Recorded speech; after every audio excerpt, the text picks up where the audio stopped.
RJ Kibria আপনাদের সবাইকে আমন্ত্রণ জানাচ্ছি জীবন গল্পের আরও একটি অনুষ্ঠানে এবং আরও একটি পর্বে। আমি কথা বাড়াবো না, শুরুতেই আমার সঙ্গে যিনি আছেন তার সঙ্গে একটু পরিচিত হব। জি, কি নাম আপনার? আমার নাম মোহাম্মদ মোজাম্মেল হোসেন। মোজাম্মেল হোসেন। জি, বয়স কত আপনার? আমার বয়স এখন 59 চলতেছে। 60 বছরের কাছাকাছি, তাই না? জি জি। ওকে, সুস্থ আছেন তো? জি আলহামদুলিল্লাহ। আলহামদুলিল্লাহ। তো মোজাম্মেল ভাই, শুরু করেন আপনি যেখান থেকে বলতে চান, যেভাবে বলতে চান, একেবারে ছোটবেলা থেকে আমি শুনি। প্রথম থেকেই বলতে চাই আর জি কি। জি। আমরা হচ্ছে 10 ভাই বোন, তার মধ্যে 3 ভাই বোন মারা গেছে আগেই, আচ্ছা। হওয়ার আগেই মারা গেছে ওনারা। আচ্ছা আমরা 7 ভাই বোন, আমি সবার ছোট, মানে লাস্ট আর কি। আচ্ছা। তো আমার মায়ের যে সময় আমি হই সেই সময় হয়তো আমার মা কেউ কোনোদিন কল্পনাও করতে পারেনি যে এর বাচ্চা হবে। আমার বড় বড় বোনেদের বাচ্চা, ভাগনা ভাগ্নি, ভাতিজি সবাই আছে। তো হঠাৎ করে যাই হোক আমি জন্মগ্রহণ করি 1964 সালে। তারপরে 6 বছর বয়সে তারপরে 71-এর যুদ্ধ আসে। তারপরে আমি তখন একটু একটু জ্ঞান হয়, মানে বুঝতে পারি আর কি যে পালাপালি করতেছে, আমার ভাবিরা কোলে নিয়ে জঙ্গলে লুকাইতেছে, মানে এই ধরনের আর কি। পরে আমি তখন 6 বছর যখন বয়স 70-এ আমার মেজো ভাই আর কি, উনি হাসপাতালে স্বাস্থ্য বিভাগে চাকরি করতো। আচ্ছা।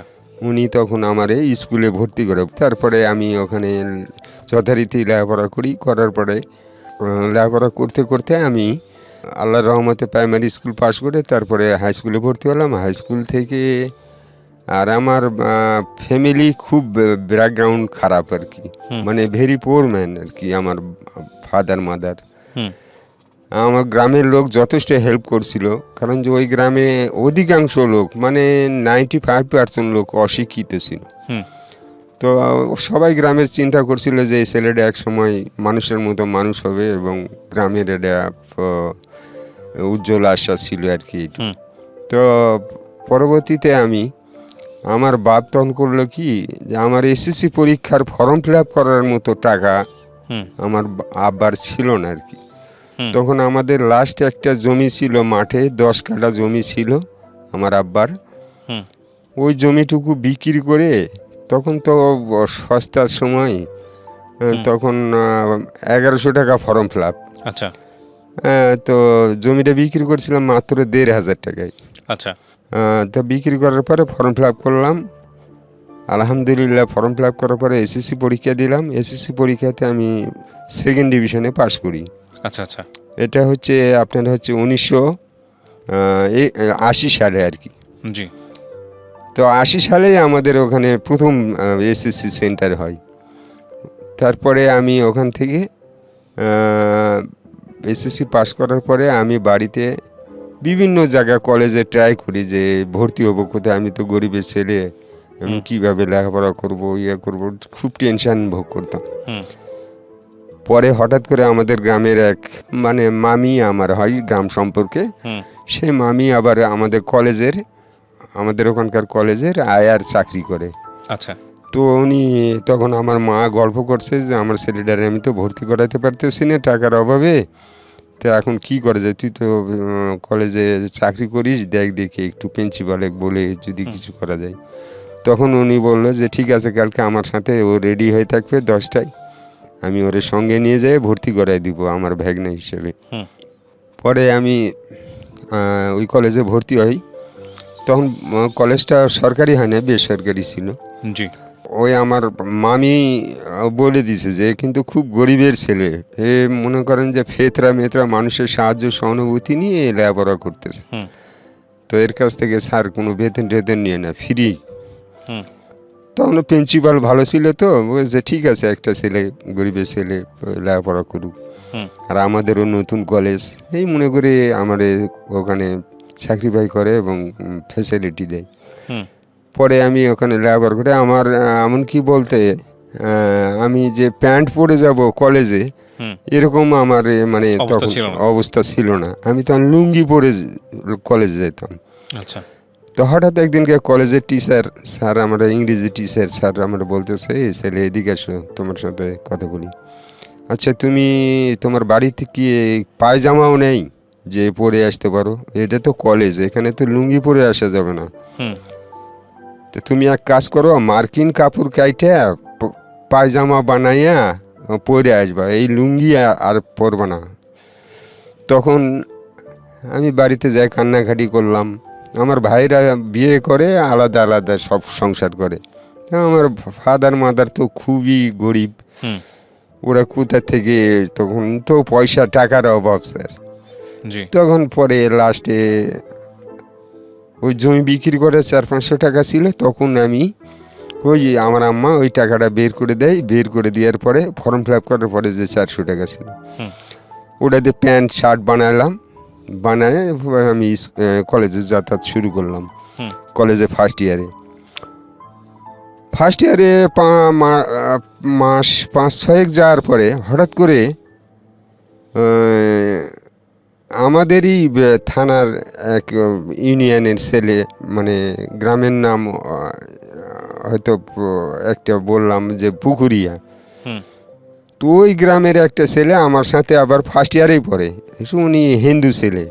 তো ওরে আমি একদিনকে বললাম, এর আগে হচ্ছে ওই গ্রামের একটা ছেলে আমাদের বাড়ি থেকে এসএসসি পরীক্ষা দিছে 81 সালে। জি, তো যাওয়ার সময় বললো যে দোস্ত, আপনাদের বাড়িতে অনেক দিন থাকলাম, তো আপনি বেড়াইতে যাইন। আমি বলছি ঠিক আছে, সময় পেলে যাব।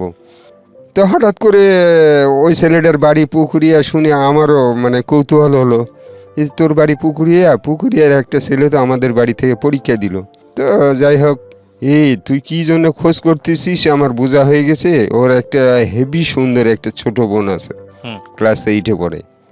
তখন আমি তো কলেজ লাইফে লেখাপড়া লিখি, প্রেম কী জিনিস আমি বুঝতাম না, আর এগুলো কী জিনিস ভালোবাসা কারে কয় আমি এটা বুঝতাম না। জি, তখন ওই মেয়ের কথা শুনে আমার মনের মধ্যে খুব কৌতূহল হলো যে এত সুন্দর মেয়ে, তাহলে তো এক নজর দেখতেই হয়, মানে বন্ধুর বাড়ি যাইতেই হয়। হুম, তো ওদের গ্রামও আমি চিনতাম না, আমাদের বাড়ি থেকে প্রায় 4-5 কিলো দূরে হবে। জি, পরে একদিনকে আমি শুক্রবারে ছুটির দিন আমার মেজো ভাইকে বললাম যে ভাই আপনার সাইকেলটা একটু দেন। তখন তো রাস্তাঘাট খুব খারাপ ছিল, তো সাইকেল দিয়ে কী করবি? আমি কিছু, আমি বই কিনতে যাব আক্কেলপুরে, আমার কিছু বই লাগবে, আমি অমুক জায়গায় যাব। তা আচ্ছা ঠিক আছে যা। তো সাইকেল দিল, সাইকেল নিয়ে আমি আক্কেলপুর না যাইয়া ওই খোঁজ করতে করতে ওদের বাড়িতে গেলাম, ওই আমার বন্ধুর বাড়িতে। যার পরে ওই দিন ছিল শুক্রবারের দিন। তো ওই ছেলে গেছে মসজিদে, আর হলো ওনার আব্বা তখন আমার দরজায় টোকা দেওয়ার পর ওনার আব্বা বের হয়ে গেছে, এই ছেলে তোমার বাড়ি কোথায়, তুমি কোথা থেকে আসছো? আমি তখন পরিচয় দিলাম যে এরকম বাচ্চু আমাদের বাড়ি থেকে পরীক্ষা দিছে অমুক জায়গা থেকে, ও আমাদের বাড়িতেই ছিল, সে আমার বন্ধু। ও আচ্ছা আচ্ছা আচ্ছা, তো সে বাসার ছেলে তুমি? আমি বলছি জি জি। আচ্ছা বাবা আসো আসো ভিতরে, আমি চিনতে পারি না, আসো। তো ভিতরে গেলাম, বাড়ির মধ্যে গেলাম, ঘরের মধ্যে বসার জায়গা দিল, 2টা রুম, এক রুমে বসার জায়গা দিল। আর আমার কৌতূহল হচ্ছে যে মেয়েটা শুধু এক নজর দেখার জন্য, যে কী টাইপের মেয়ে, কত সুন্দর। কিন্তু ওই মেয়ে ওই সময় অ্যাবসেন্ট ছিল, ওর নানার বাড়ি আবার পার্শ্বে, তো ও নানা বাড়িতে গেছিলো। তো আমি ওই ঘরে বসে আছি, বেশ দুপুরে খাওয়া দাওয়া করলাম করে টরে, তখন ওরা আর আসতে দিবে না, করছে না অনেক দিন পরে আসছেন, আপনারা অনেক উপকার করছেন, তো আজকে আর যাওয়া হবে না, এখানে হাটে আমাদের বাজার বসে, তো বাজার টাজার করি, পরের দিন সকালে যাই। তা আমার ভয় লাগতেছে, ভাইয়ের থেকে সাইকেল বই কেনার নাম করে আসছি, হয়তো ভাই রাগারাগি করবে বলছি। তো ওনারা বলছে যে তোমার ভাই বুঝাই বলবে। তারপরে আমি ওই দিন ওই বাড়িতে ওয়েট করি আর কি, থাকি আর কি। বিকাল 4টার সময় আমি যে ঘরে বসে আছি ওই ঘরে ওই মেয়ের ওড়না, বই কলম খাতা সব ওই ওই ওই রুমেই আছে। তখন আমি একটা বই পড়তেছি, তো হঠাৎ করে মেয়েটা 5টার দিকে আইসা ওই ঘরের মধ্যে ডাইরেক্টলি ঢুকছে। ঢুকে আমিও ওকে এক নজর দেখছি, ও আমার এক নজর দেখছে। দেখার পরে আমার মনের মধ্যে মানে এমন মানে শুরু হয়ে গেল যে বাহ, ফাইন বিউটিফুল চেহারা, তো খুব সুন্দর। তো তো তখন থেকে আমার মনের মধ্যে একটা স্পট পড়ে গেল যে আমি এরে যেভাবে হোক মানে আমার আয়ত্তে নিয়ে আসবো। পরে আমি করলাম কি, পরের দিন সকালবেলা ওই এক নজরই দেখছি, আর দেখা হয় নাই। পরের দিন সকালবেলা আসার সময় 10টার দিকে আমি আবার শয়তানি করে করলাম কি, তখন তো মোবাইলের যুগ ছিল না, তখন হয়তো চিঠিপত্রের যুগ। তখন আমি ওর একটা খাতা নিয়ে খাতার মাঝখানে লিখছি, চিঠি দিবে লক্ষ্মী কেমন, এই কথাটা লিখে লাস্টে আমি কলেজের অ্যাড্রেস দিয়ে আসছি। তো ঠিক আছে, তখন আমি দিয়ে চলে আসছি। আর আমি ওগুলা মনেই করি নাই যে ভালোবাসা কারো কয় কী কয়, এগুলো বুঝি না। তখন আবার এসে লেখাপড়া শুরু করে দিছে। হঠাৎ করে কলেজের পিয়ন উনি বলতেছে আমার ডাইকে যে ভাগনা এদিকে আসো, তোমার সাথে আমার একটু কথা আছে। তাই গেলাম। কি মামা? বলতেছে এটা তোমার জিনিস আছে, আমাকে মিষ্টি খাইতে হবে। তা আমি মনে করছিলাম যে বিভিন্ন জায়গায় চাকরির অ্যাপ্লিকেশন করছি, হয়তো সে অ্যাডমিট কার্ড হয়তো আসতে পারে, এই জন্য হয়তো চাইতেছে। তা আমি ওনারা মিষ্টির দোকানে নিয়ে গেলাম, নিয়ে যেয়ে এক পিস মিষ্টি খাওয়ালাম, এক কাপ চা খাওয়ালাম। তারপরে ওই মেয়ে দেখি চিঠি বের করে দেয়। ওই চিঠির উপরে লেখা আছে মেয়ের নাম, ঠিকানা, অ্যাড্রেস, ওর বাবার ঠিকানা, মানে পুরো অ্যাড্রেস দেওয়া আছে। তখন আমি চিঠিটা নিয়ে আবার কলেজে, তখন ফিজিক্সের এক ম্যাডাম ছিল, ওই ম্যাডাম আবার আমাকে খুব ভালোবাসতো। তো ম্যাডামকে বললাম যে ম্যাডাম আমি একটু বাড়িতে যাব, আমার মেহমান এসছে, আমার একটু ছুটি দিলে ভালো হতো, আমি এই ক্লাসটা করব না বা আজকে আসবো না। তখন ম্যাডাম বললো যে ঠিক আছে মোজাম্মেল তুমি যাও। তখন আমি চলে আসলাম বাড়িতে। আয়সা ঘরের দরজা লাগায়, তখন ওই যে মেয়েরা অনেক ভাষা, সুন্দর সুন্দর ভাষা দিয়ে চিঠি লিখছে, তোমাকে ভালোবাসি, তারপরে গান লিখছে, জীবন আধারে পেয়েছি তোমার, এই সে অনেক কিছু লিখছে। লিখার পরে আমি আবার একটা চিঠি দিলাম। তো চিঠি ও অ্যাড্রেস দিছে ওর স্কুলের অ্যাড্রেস, ওই অ্যাড্রেসে আমি চিঠি পাঠাতে পাঠাতে হঠাৎ করে 5-6 মাস এরকম চলার পরে তখন ওর বোন জামাই, মানে আমার ভাইরা আর কি, ও কেমনে কেমনে জানছে আর কি যে ও একটা মেয়ে ছেলেরে রিলেশন করে, ভালোবাসা করে। পরে ওর দুলাভাই আমার কলেজের অ্যাড্রেস ঠিকানা দিয়ে চিঠি লিখছে কি, তুমি যদি আর পুকুরিয়া গ্রামে আসো তোমার ডেড বডি কিন্তু পড়ে যাবে, ফারদার আর এই গ্রামে আসবে না। পরে আমি তখন কয়েকটা বন্ধুকে শেয়ার করলাম যে আমার তো এই ঘটনা, এখন কি করা যায়। তখন আমার বন্ধুরা বললো যে তুই কি কাপুরুষ নাকি যে তুই থেমে যাবি, তুই যা, কালকেই যা। তখন আমি চলে গেলাম পরের দিনই। যার পরে দেখি ও ওই বাড়িতে আছে আর কি, ও এবং ওনার ওয়াইফ দুজনেই আছে। তখন আমি সাইকেলটা রেখে আমি ভিতরে ঢুকতেছি, তখন আমারে কইতেছে এই স্টপ, ওখানে থামো, ভিতরে ঢুকবা না, তোমার নাম কি? তখন আমার নাম বললাম যে আমার এই নাম। তুমি আমার চিঠি পাওনি? তখন আমি বললাম যে হ্যাঁ পাইছি। তো তোমার এনে আসতে না করছিলাম এই গ্রামে, তুমি কেন আসছো? তখন আমি বললাম যে শোনেন, এটা আমার বন্ধুর বাসা, আমার বন্ধু যতক্ষণে, বন্ধুর বাবা মা এবং বন্ধু যতক্ষণে না বলছে যে এই বাড়িতে আর আসা হবে না, তারপরে আমি আর আসবো না। কিন্তু আপনারও যেটুকু অধিকার আমিও আরও সেইটুকু অধিকার। তখন উনি বলছে যে না আমার এটা শ্বশুর বাড়ি। তখন ওরাই মানে মেয়ের মা, মেয়ে আর ওর বোন ওর সাথে লেগে গেল, মানে ভীষণ গন্ডগোল যে ছেলেটা আসছে, তুমি কেন এই ধরনের কথাবার্তা বলতেছো, আমাদের বাড়িতে আসছে, তোমার সমস্যাটা কি? ওনার ওয়াইফও বলতেছে যে না সে আমাদের বাপের বাড়ি আসছে, এটা তো আর আমাদের নিজের বাড়ি না, তা আসতেই পারে তার বন্ধুর বাড়ি, তাই সে তো অনেক উপকার করছে তারা। তা যাই হোক, করছে না ও আমার শালি ওর সাথে প্রেম করে, করে, আমি এগুলো জানতে পারছি, আমি এগুলো হতে দিব না। পরে লাস্টে ওনারা বললো যে তাহলে আমার মেয়ের বাপ সে বলতেছে যে শোনো ওই ছেলে আসছে, তুমি এই মুহূর্তে বাড়ি থেকে চলে যাও, পরে তুমি আসো, এই ছেলে চলে গেলে তুমি আসো, যাও।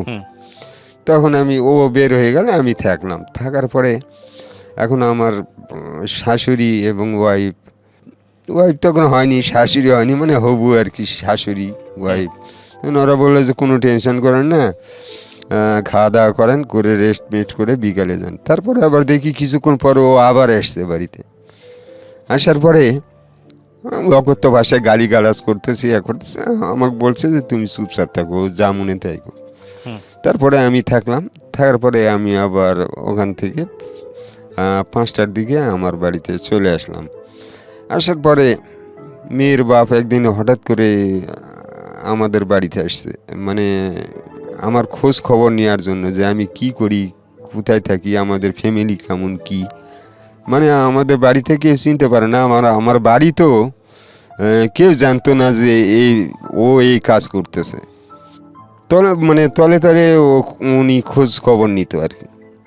তো পরে আমাকে একদিনকে ডাক দিল যে তুমি আমাদের বাড়িতে আসো। তো গেলাম ওনাদের বাড়িতে একদিন সাইকেল নিয়ে। তো আমার এখন ডাইকা কাছে বসায় আমারে বলতেছে যে আচ্ছা বাবা, তুমি একটা সত্যি কথা বলো তো, তুমি লেখাপড়া করো, এই বয়সে তুমি এই ভালোবাসা করো, আমার মেয়ে কি ধরো বিয়ে করলে কইরে খাইতে দিবে কি তার? আর তোমার বাড়ির যে পরিস্থিতি, এখানে আমার মেয়ে এসে থাকার মতো মানে পরিস্থিতি না। তো তুমি সত্যি করে বলো যে তোমার পরিস্থিতি এখন কি, তুমি বিয়ে যে করবা, তুমি খাইতে দিবে কি, কি করবা কি, এমন নানান ধরনের প্রশ্ন। তখন আমি একটা মিথ্যা কথা বলছিলাম যে আমি ছোটোখাটো একটা চাকরি করি, পাশাপাশি উইথ লেখাপড়া করি। তো চাকরি তুমি কোথায় করো? তা আমি তখন বললাম যে আমি এই যে বিআরডিতে ফিল্ড ওয়ার্কের কাজ করি, মাসে হয়তো 2-1 বার মাঠে যেতে হয়। এটা কি সত্যি ঘটনা? আমি বলছি হ্যাঁ, আপনি যাচাই করে দেখতে পারেন। পরে উনি শুনে চলে গেল। তারপরে আমি ওই বিআরডিতে এক হিন্দু ভদ্রলোক চাকরি করতো, আমার সাথে ভালো সম্পর্ক। উনি আবার ক্লার্কের চাকরি করতেন। ওনারে আমি বললাম, ডিটেলস ঘটনাটা খুলে বললাম। বলার পরে ওনারে রিকোয়েস্ট করলাম যে দাদা, যদি কোনো সময় উনি আসে, এই টাইপের লোকেশনটা দিলাম, মানে যে এই ধরনের লোকটা আর কি। তখন উনি বললো যে ঠিক আছে, আসলে আমি বলবো যে ঠিক আছে, আমাদের অফিসে চাকরি করে। আমি তো ওনাকে বলে রাজি করাইছি। করানোর পরে আমি আমার মনে লেখাপড়া করতেছি, ওইদিকেও যাইতেছি, মানে ওদের বাসায়ও প্রায় 5-6 দিন পর পরই যাইতাম।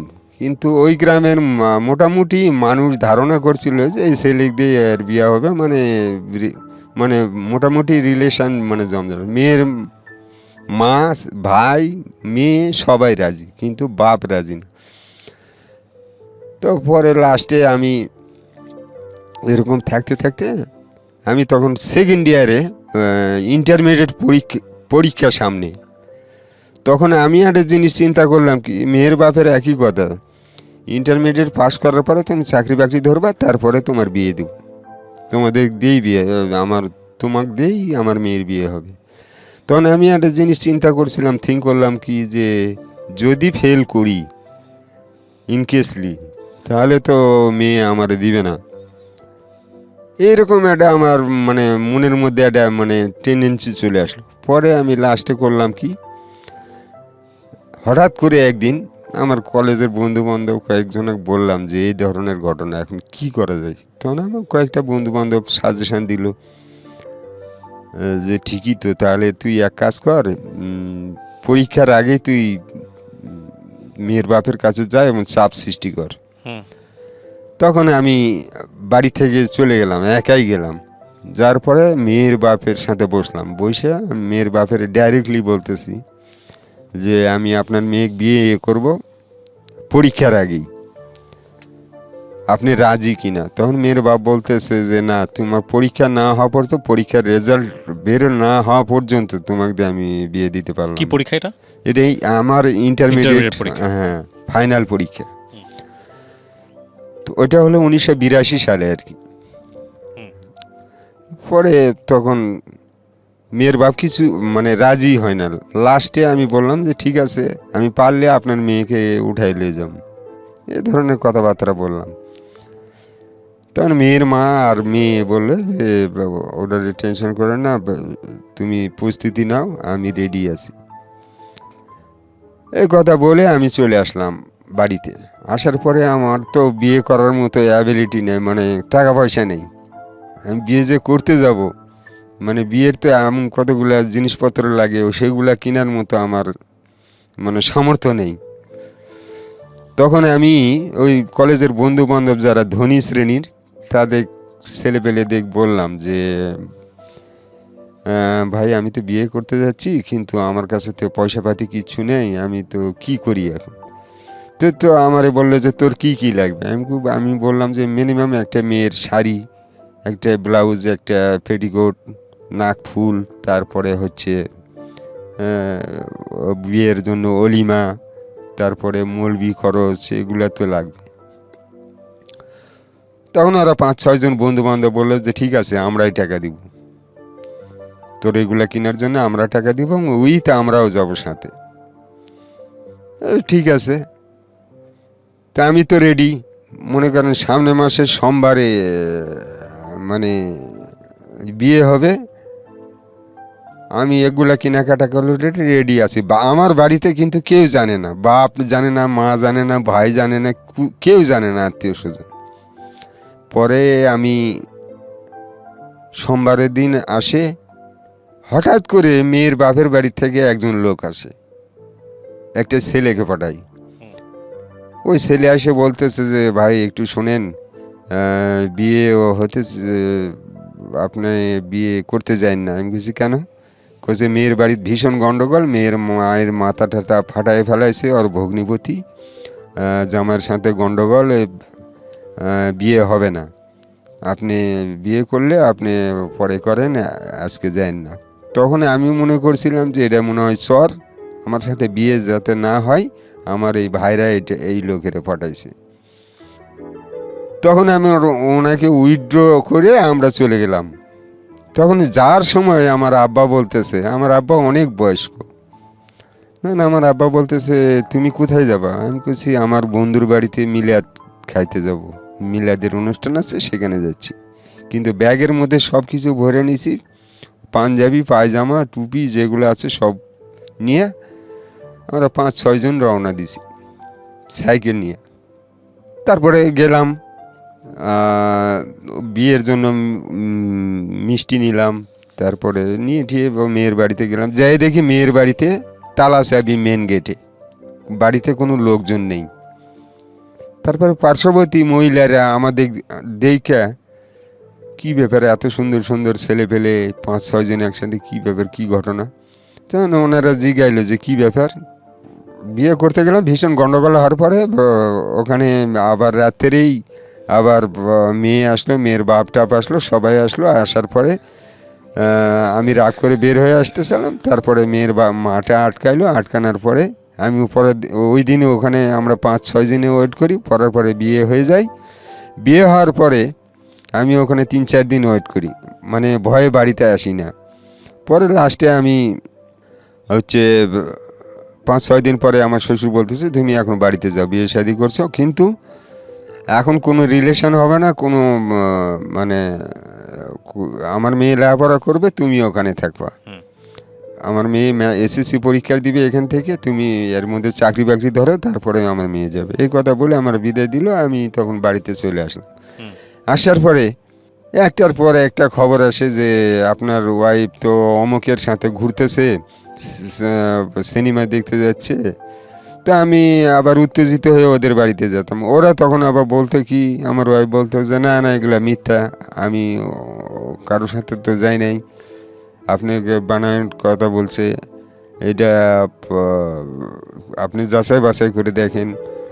পরে আমি আবার ওগুলা কথা শুনে আবার চলে আসলাম। আইসা আবার কয়েকদিন পর আইসা এক রিক্সাওয়ালা বলতেছে যে ভাই আমার কথাটা বিশ্বাস করলেন না, আপনি গ্রামের লোকের কাছে শুনে দেখেন কি অবস্থা, গাছে গাছে পোস্টার লাগাইতেছে, মেয়েকে আপনাকে দিবে না, এই সে হাবি যাবি অনেক কিছু। পরে আমি করলাম কি, মানে রাগের বসে আমি ওই মাতব্বর, ওই গ্রামের মাতব্বরকে বললাম যে ভাই এই পরিস্থিতি, এখন আমি কি করব। তখন ওই মাতব্বর বললো যে ঠিক আছে, তুমি বিয়ে করছো ভাই, তোমার ওয়াইফকে তুমি নিয়ে চলে যাও, তুমি গাছতলায় রাখবে না কোথায় রাখবে সেটা তোমার ব্যাপার। তখন আমি বললাম যে তাহলে ব্যবস্থা করে দাম, মেয়ের বাপ তো আমার যাইতে দেয় না, মেয়েকে ছাড়ে না।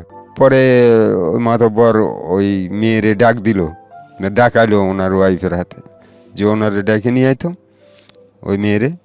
তখন ডেকে নিয়ে আসলো, নিয়ে এসে বললো যে কী ব্যাপার, তুই একটা ছেলের জীবন নিয়ে সিনিমিনি খেলাস, তুই যদি ওরে সত্যিকার ভালোবেসে থাকিস, বিয়ে করে থাকিস, তাহলে তোকে এক্ষুনি এই মুহূর্তে ওর সাথে চলে যেতে হবে। তখন ও বলল যে ঠিক আছে, আমাকে 1 ঘন্টা সময় দেন।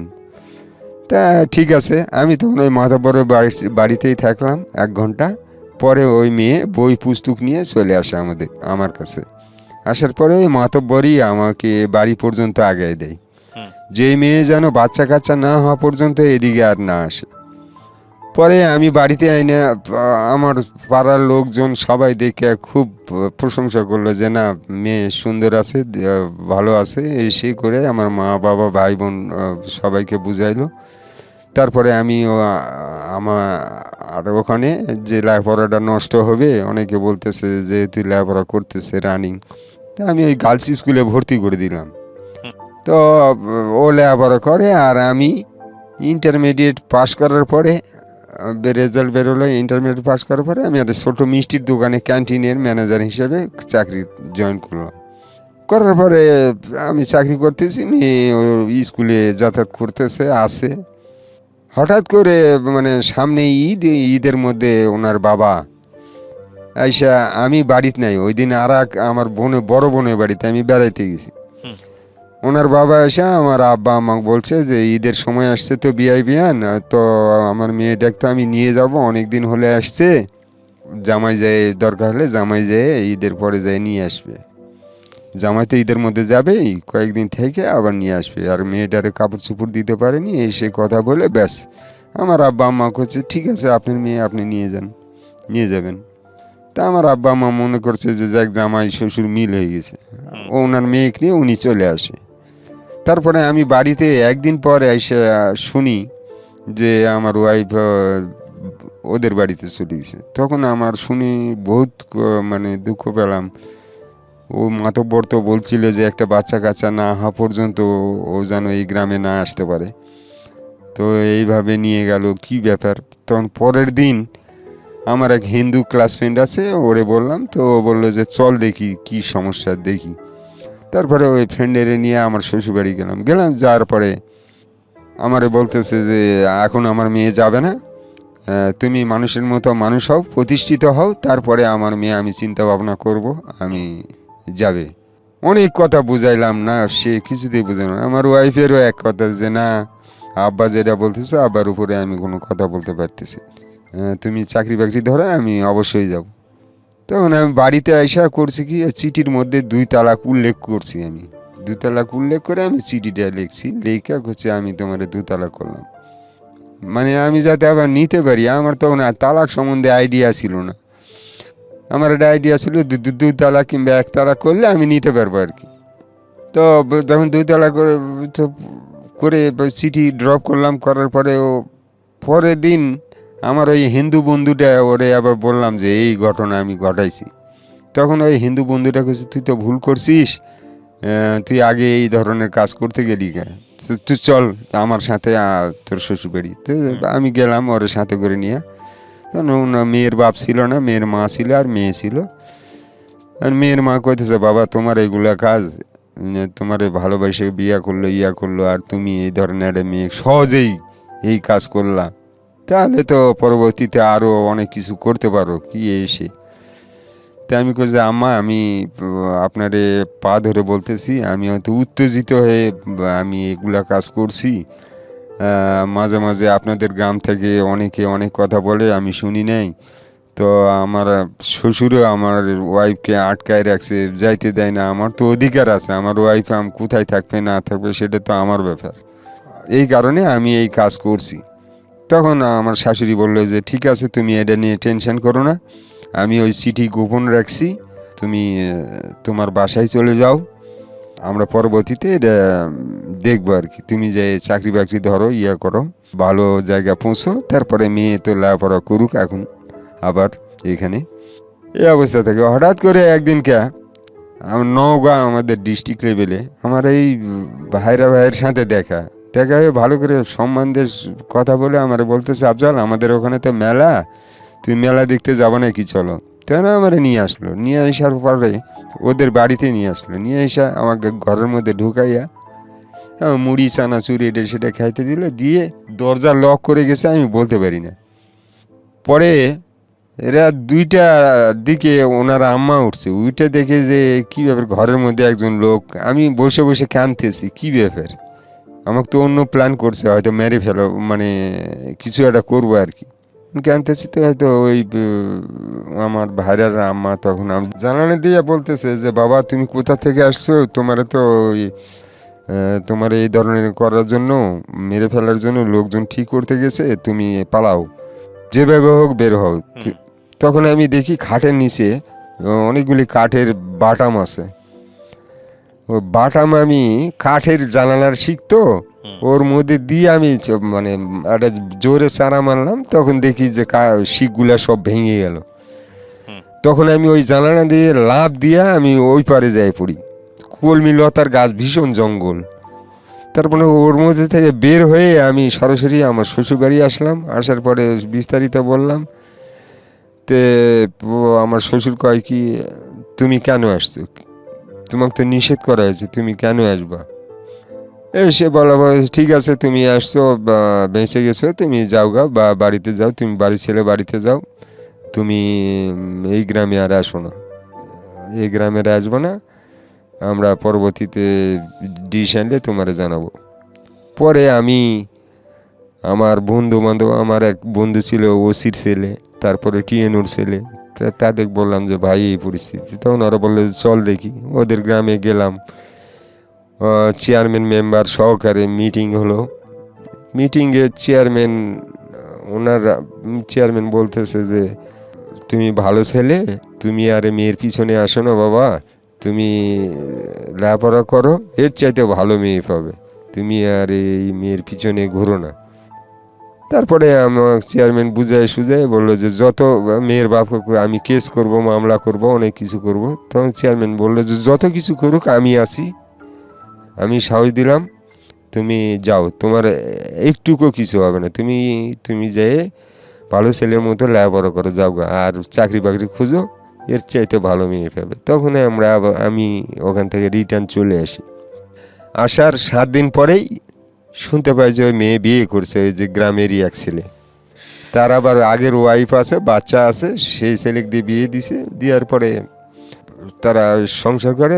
পরে আমি আবার 2 দিন ওদের গ্রামে গেলাম, ভুলতে পারি না। পরে ওরা ঢাকায় চলে আসছে।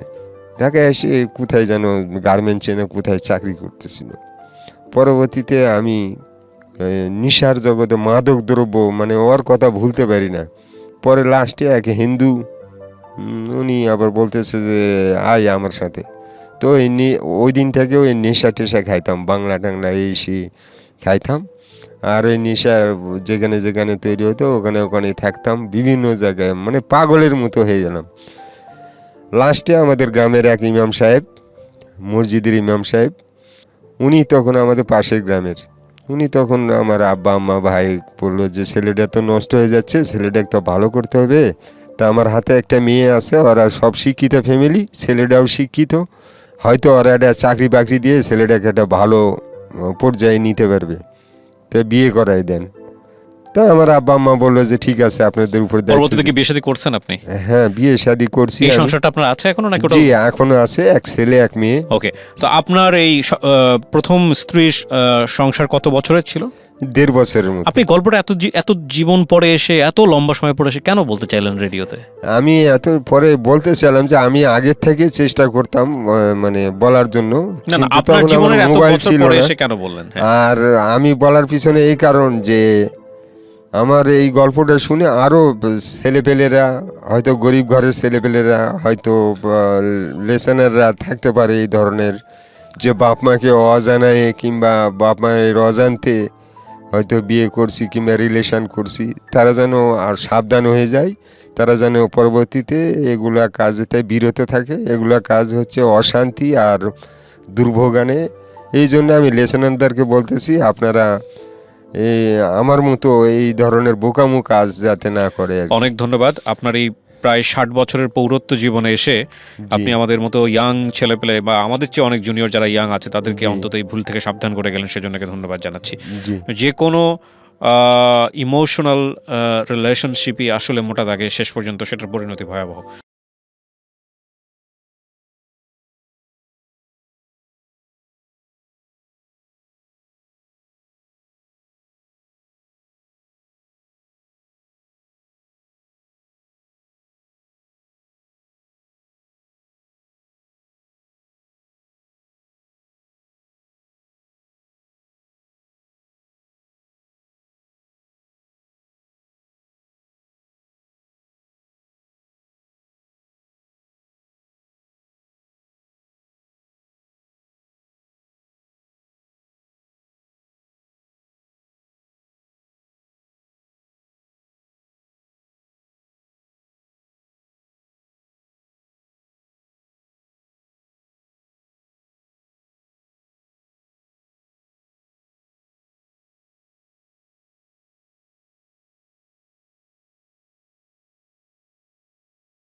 জি। যদি সেখানে যুক্তির আশ্রয় না থাকে। অনেক ভালো থাকুন প্রিয় শ্রোতা, আগামী সে পর্যন্ত শুভরাত্রি।